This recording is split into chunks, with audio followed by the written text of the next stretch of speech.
வணக்கம் நண்பர்களே. நம்மில் பல பேர் ஷேர் மார்க்கெட்டில் பணம் சம்பாதிக்கணும், சொத்துக்கள் சேர்க்கணும் என்று ஆசைப்படுகிறோம். ஆனால் எப்படின்னு தெரியாம ஒரு நாள் இஷ்டப்பட்டு ஒரு ஸ்டாக்கை வாங்குறோம், அடுத்த நாளே நஷ்டம். இந்த குறைகளுக்கு தீர்வு கொடுக்கிற ஒரு புத்தகம் தான் the little book of common sense investing, எழுதியவர் ஜான் சி போக்லி. இந்த வீடியோவில் இந்த புத்தகத்தின் உண்மையான கருத்துகளையும் நம் வாழ்க்கையில் எப்படி பயன்படுத்தலாம் என்பதையும் தமிழில் பார்க்கலாம். புத்தகத்தின் உண்மையான மெயின் மெசேஜ்: பட்டியலில் இருந்து ஒரு ஊசியை தேட முடியாது, ஆனால் முழு பட்டியலையுமே வாங்க முடியும். அதாவது ஒரே ஒரு சிறந்த ஸ்டாக்கை தேர்ந்தெடுக்க முடியாத நிலையில் ஏன் முழு மார்க்கெட்டையே வாங்கக்கூடாதுன்னு போக்லி சொல்றாரு. நம்மள மாதிரி இன்வெஸ்டர்கள் மட்டும் இல்லாமல் பெரும்பாலான ப்ரொஃபஷனல்ஸ் கூட மார்க்கெட்டுக்கு மேல ரிட்டர்ன்ஸ் கொடுக்க முடியல.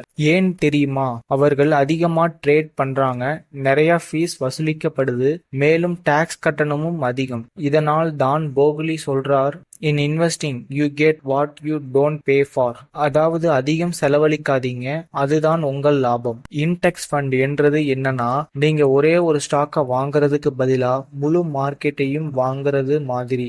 இது மார்க்கெட்டை வெல்ல முடியாது, மார்க்கெட்டுடைய வளர்ச்சியே அப்படியே பின்தொடரும். இதில் low cost, low risk, long term லாபம். அதிகமான மியூச்சுவல் ஃபண்ட்ஸ் கூட இந்த இன்டெக்ஸ் ஃபண்டை வெல்ல முடியாது. கொஞ்சம் பணத்தை நீண்ட காலம் சேர்த்து வைத்தால் அதே பெரிய அளவில் வளம் தரும். உதாரணமாக, ஒவ்வொரு வருடமும் 1% கூடுதல் ரிட்டர்ன்ஸ் கிடைத்தாலும் அதே 20-30 வருடத்தில் பெரிய லாபமாக மாறும். அதனால் தொடர்ந்து முதலீடு பண்ணுங்கள், டிவிடெண்டையும் மறுபடியும் ரீஇன்வெஸ்ட் பண்ணுங்க.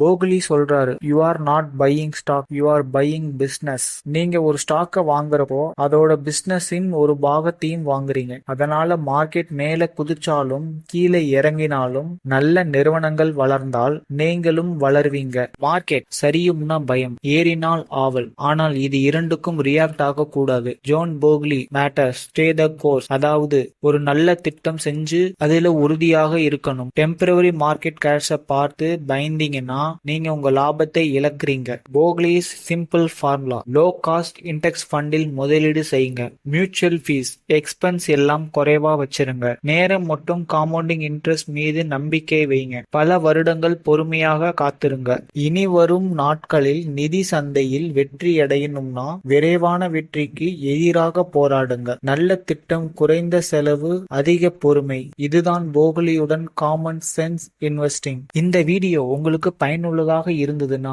லைக் பண்ணுங்க, ஷேர் பண்ணுங்க, சேனலுக்கு சப்ஸ்கிரைப் பண்ணுங்க, கமெண்ட்ல சொல்லுங்க. நீங்க இன்டெக்ஸ் ஃபண்ட்ல முதலீடு பண்ணுவீங்களா? இல்லை என்றால் ஏன்?